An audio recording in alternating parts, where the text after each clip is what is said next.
Bonjour, pour cette troisième séance, on va voir les sources de la résistance variétale.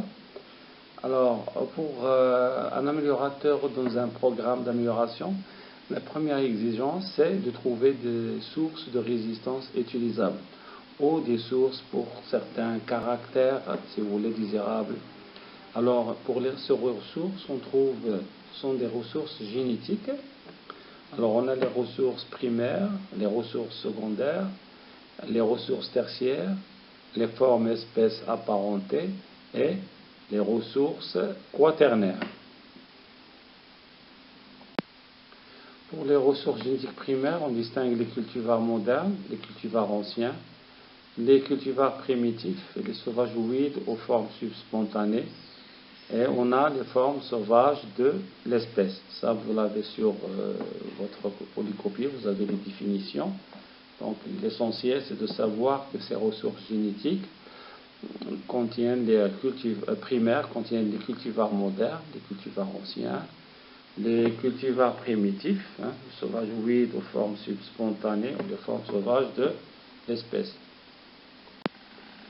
Pour les formes espèces apparentées, c'est-à-dire qui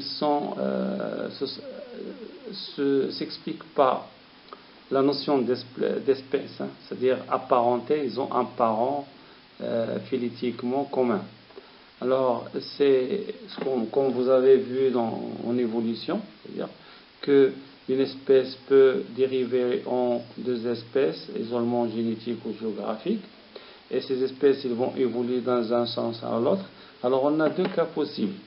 Soit que si on fait le croisement des deux espèces, c'est-à-dire qu'ils se sont séparés, il y a ce qu'on appelle une barrière d'incompatibilité sexuelle très efficace, c'est-à-dire les deux espèces se comportent comme deux espèces différentes, soit on a une perméabilité génétique entre espèces, c'est-à-dire une compatibilité sexuelle. Ceci est dû à quoi? À un remaniement chromosomique. Donc cet isolement qui est géographique, par exemple, où si vous voulez, les chromosomes sont évolués, si on a une homologie chromosomique, c'est-à-dire il y a une compatibilité sexuelle. Si on a une hétérologie, donc on a une stérilité. Donc l'isolement des espèces, c'est-à-dire peut donner un remaniement chromosomique et par contre, soit une homologie structurelle des chromosomes ou une hétérologie structurelle des chromosomes.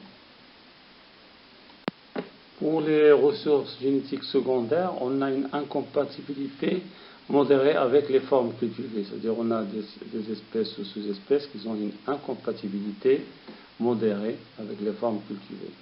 Donc c'est une méthode appropriée de chercher ces gènes de résistance dans les ressources génétiques secondaires.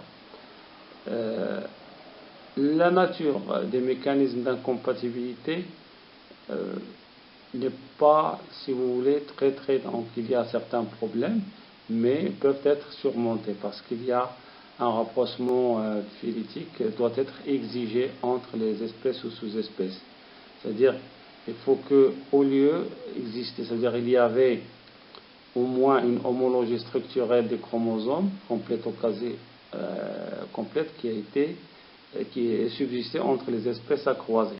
C'est-à-dire il y a un lien de parenté entre les cultivars qu'on veut développer et les ressources génétiques secondaires.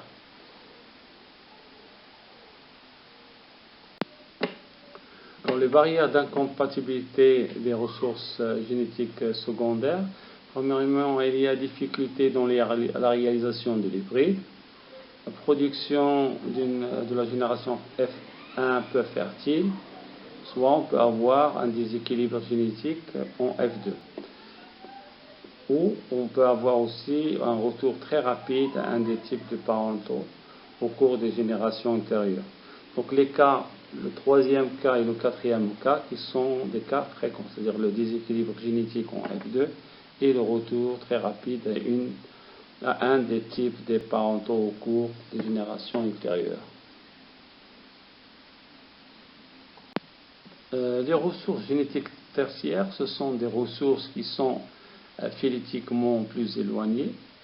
Donc il y a une différence structurelle des chromosomes par rapport à l'espèce à améliorer. Donc il y a une incompatibilité. Pour incompatibilité, quand on parle d'incompatibilité, c'est-à-dire sexuelle. Alors, grande difficulté à obtenir l'hybride, ça c'est la stérilité totale ou quasi totale des hybrides F1. Donc ces ressources génétiquement tertiaires sont difficiles à manipuler. Alors pour rendre ces ressources génétiques tertiaires utiles, c'est-à-dire faisables, alors on peut restaurer la fertilité. Comment peut-on restaurer la fertilité? C'est-à-dire par des croisements de retour à un des parents, soit doublement du nombre de chromosomes si l'hétérologie structurelle est importante, soit exploitation d'espèces diploïdes sauvages. Donc, facile, on peut avoir l'amphidiploïdie, doublement des chromosomes, ou soit par une substitution, addition chromosomique pour restaurer la fertilité des ressources tertiaires avec l'espèce à améliorer. Exemple d'utilisation des espèces incompatibles avec le matériel cultivé, on peut utiliser des nouvelles techniques qui sont expérimentées telles que le génie génétique, fusion des protoplastes ou l'utilisation des immunodépresseurs pour restauration de la fertilité de ces ressources tertiaires. Exemple d'amphidiploïdie pour restaurer la fertilité. Donc si on a deux parents AA avec notre parent BB, on a AB hybride, c'est-à-dire les hybrides stériles. Donc on va faire le dédoublement des chromosomes, et on aura AA, BB, l'amphidiploïdie fertile, c'est-à-dire on a une homologie structurelle des chromosomes, le A à son homologue et le B à son homologue. Donc c'est une méthode de restaurer la fertilité. Pour les ressources génétiques quaternaires, donc appartient à l'ensemble du monde vivant. Donc l'échange génétique par des moyens sexuels à retenir, elle est impossible. Donc il faut faire un transfert génétique horizontal AGT ou la biotransformation, ce qu'on fait maintenant en biotechnologie. Donc transfert d'ADN. Exemple le cas de Acrobacterium tumefaciens. Donc c'est le cas de ressources génétiques quaternaires.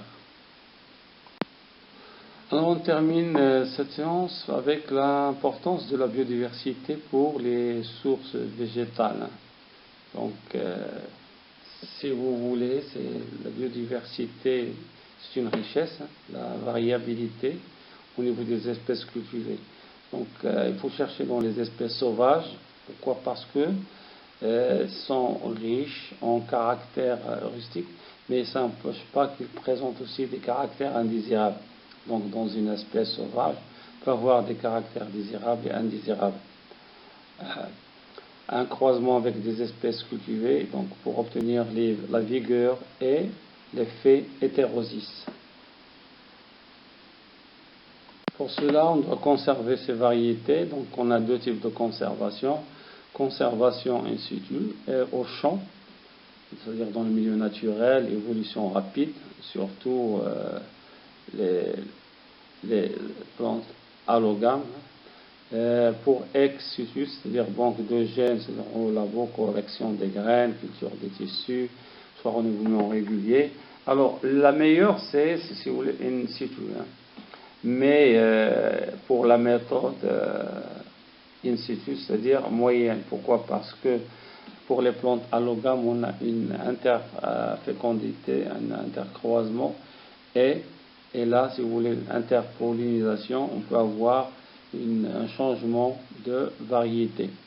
Donc, pour garder une stabilité, si vous voulez, les deux méthodes sont complémentaires. C'est-à-dire la ex situ, elle est meilleure, mais in situ, elle est moyenne au niveau de la stabilité, mais il faut utiliser les deux pour améliorer cette conservation.